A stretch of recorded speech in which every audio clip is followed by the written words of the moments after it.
नमस्कार प्यारे बच्चों, कैसे हैं आप। आशा करती हूँ अच्छे होंगे। आज हम करेंगे अध्याय 13 पैसों का पेड़ का अभ्यास कार्य। शुरू करने से पहले आपसे गुजारिश है, ई अध्यापक को सब्सक्राइब करें और लास्ट में कमेंट ज़रूर लिखें, जिससे हमें प्रोत्साहन मिलता है। तो चलिए शुरू करते हैं अभ्यास कार्य। खांसी, अच्छी, मटमैला, मिट्टी जैसा, मैला, फौरन, तुरंत, जिम्मा, जिम्मेदारी, आश्चर्यचकित, हैरान, तरक्की, उन्नति। अब हम बढ़ते हैं प्रश्नों की ओर।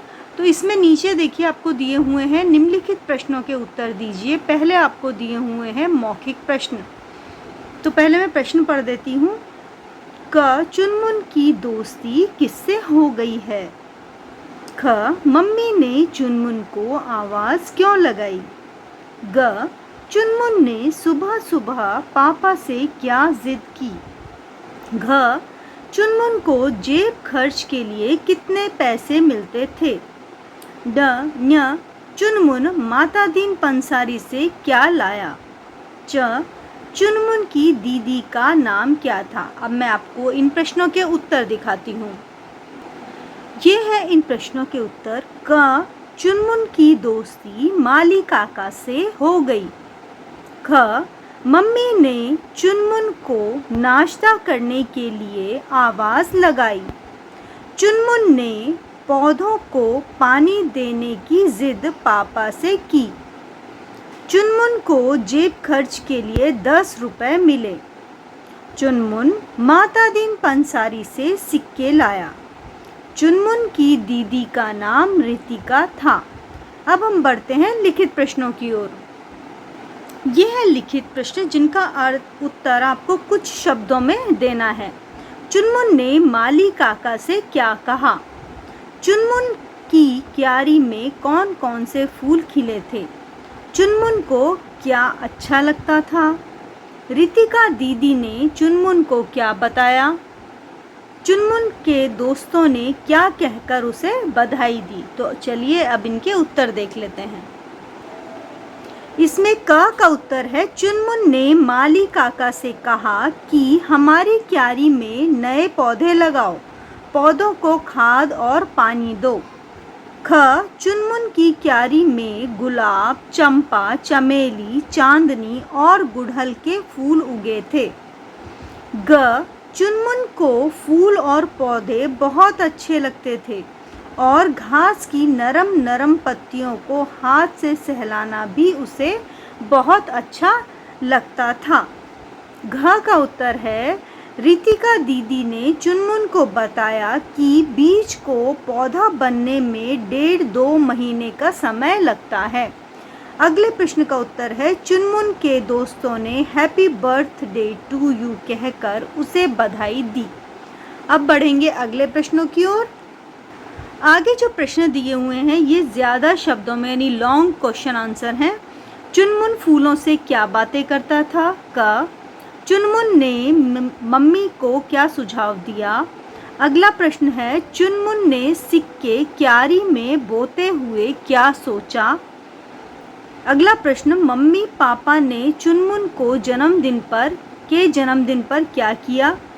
पापा ने चुनमुन को क्या समझाया। अब हम इनके उत्तर देखते हैं। पहले प्रश्न का उत्तर है, चुनमुन को फूलों से बातें करना बहुत अच्छा लगता था। वह गुलाब के सुर्ख लाल रंग और गेंदा के सोने जैसे रंग के लिए उनकी प्रशंसा करता था। वह गोभी के फूल को जल्दी बड़ा होने तथा धनिये को इसी तरह बढ़ते रहने और हंसते रहने के लिए कहता था।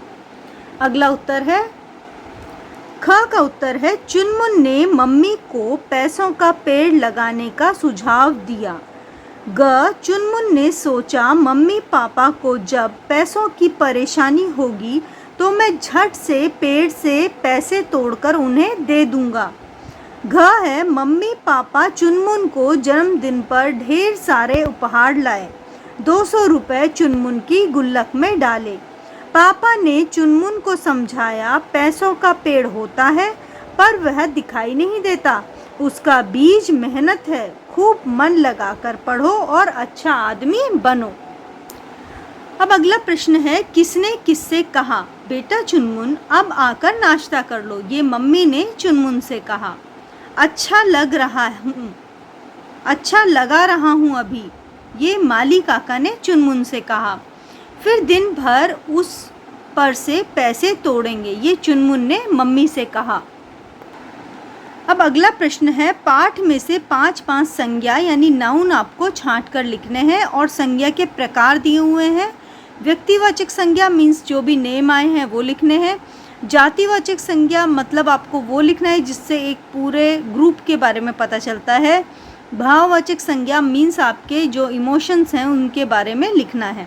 तो ये मैंने कुछ लिखे हुए हैं। चुनमुन, रितिका, माता दीन, रामू, चंपा, पापा, मम्मी, माली काका, दोस्त, पेड़, हंसना, उत्साह, परेशान, झुंझलाना। अगला प्रश्न है, दिए गए शब्दों के मानक रूप लिखो। तो जिसमें मिट्टी लिखा है इसमें आपको दोनों ट को सेपरेट करना है। गद्दा, छत्ता, खट्टा, भद्दा, पत्ता। अगला प्रश्न है, सही विराम चिन्ह लगाओ। ये आपको विराम चिन्ह दिए हुए हैं, कॉमा, प्रश्नवाचक चिन्ह, विस्मय बोधक चिन्ह, पूर्ण विराम और ये आपको उद्धरण चिन्ह दिए हुए हैं। ये आपको यहाँ पे यूज़ करने हैं। जैसे पौधों को पानी देना भूल गए क्या, तो ये एक क्वेश्चन पूछ रहा है, प्रश्न पूछ रहा है, इसलिए प्रश्नवाचक चिन्ह। क्यारी में गुलाब, चंपा, चमेली, तो इनके बीच में सभी संज्ञाओं के बीच में आपको बहुत सारी थिंग्स एक साथ दी हुई हैं तो आपको कॉमा लगाना है और लास्ट में फुल स्टॉप लगाना है यानी पूर्ण विराम लगाना है। अरे वाह, यहाँ पर विस्मय बोधक चिन्ह लगाना है। गुलाब के फूल, तुम बहुत अच्छे हो, फुल स्टॉप। चुनमुन ने कहा, कॉमा, मैं पैसों का पेड़ लगाऊंगा, यहाँ पे विराम चिन्ह लगाना है। चुनमुन, तुझे कुछ पढ़ना लिखना है कि नहीं, यहाँ पे क्वेश्चन मार्क आएगा। अब अगला प्रश्न है चौथा, शब्द पर्यायवाची नहीं है, उस पर आपको सही का निशान लगाना है। जैसे माँ, इसके पर्यायवाची माता और जननी है, चांदनी नहीं है इसलिए यहाँ पर आपको निशान लगाना है। फूल सुमन है, कुसुम है, कनक नहीं है। दिन रविवार, दिवस वार, तो ये दोनों पर्यायवाची हैं, रविवार पर्यायवाची नहीं है। पापा, पिता, जगत, जनक, तो जगत नहीं है। सुबह, प्रभात, सवेरा, संध्या, तो संध्या इसके अंदर नहीं है। आगे आपको विस्मय बोधक शब्दों को वाक्य से मिलाना है। अरे तुम कविताएं भी लिखते हो, हाय यह क्या हो गया, वाह कितना सुंदर फूल है, छी छी वहाँ बहुत गंदगी है, अच्छा यह मैंने कब कहा। और इसके आगे जो प्रश्न उत्तर दिए हुए हैं वो आप क्लास में टीचर के साथ डिस्कस करके या अपने घर में अपने बड़ों से डिस्कस करके कर सकते हैं। इसी के साथ ये अभ्यास कार्य समाप्त होता है। आपको कैसा लगा प्लीज़ कमेंट करके बताएं और अपने दोस्तों के साथ शेयर भी करें। धन्यवाद।